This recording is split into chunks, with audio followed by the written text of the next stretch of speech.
Yo, what's up guys? For today's video nga pala, nagluto tayo ng tinolang tahong guys. So ito, paborito ko nga pala to, lalo na pag may hangover kasi syempre yung sabaw neto, diba may tanglad, meron niya malunggay. So paparito ko sa inyo kung paano to niluto. Ito, nakita niyo ba itong malaking papaya na to?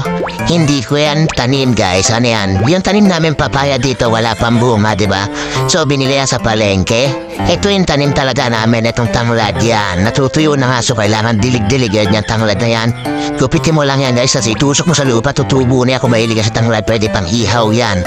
Tapos ito, luyang dilaw, tsaka luyang, ito yung luyang panggisa yan. Yan yun, di ba? Tapos, ano, turmeric. Tapos ito, kung alam mo na malunggay, dito ka lang sa plaza. Ayan, marami dyan. Doon sa malapit sa simbahan, yan sa plaza. Harap lang sa kapitbahay mo sa bakanting lote. Yan, may mga malunggay dyan. So, ito, kompleto na ingredients natin. May siling pula, may, sibuyas na pula, may luya, may siling pangsigang. Ito yung tahong natin ay 1 kilo na kulang na 100 grams sa palengke. Tapos ito, malunggay, papaya, tanglad. Tapos syempre, patis. Ito, chicken cubes, salt and pepper. Tapos ito, tamang gisa na tayo dito. Syempre, unahin natin itong pulang sibuyas. So, paamuhin nyo lang yan. Pag umamoy yan, medyo nag-transparent. So, pwede na yung gisa-gisayin nyo lang na ganyan.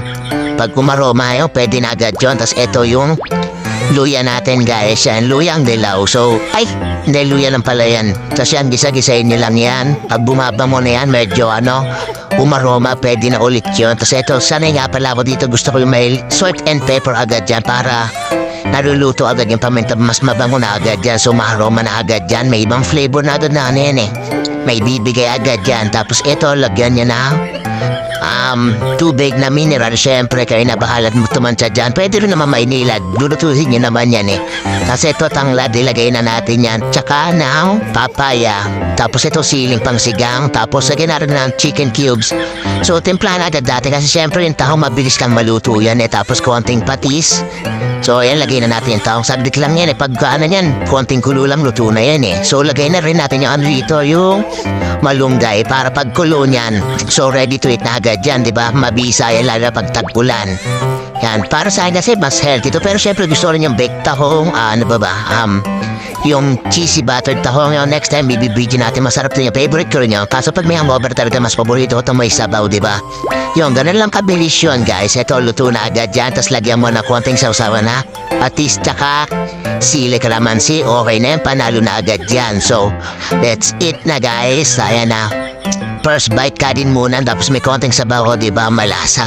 Sarap niya, tapos higup-higup sabaw. Tapos ito, natikman na natin tong tahong na kulang ng 100 grams sa timbang. Masarap pa rin talaga. Diba, napakasarap yan. So hanggang dito na lang guys. Pa-like and share ng video na to. Salamat. Bye-bye.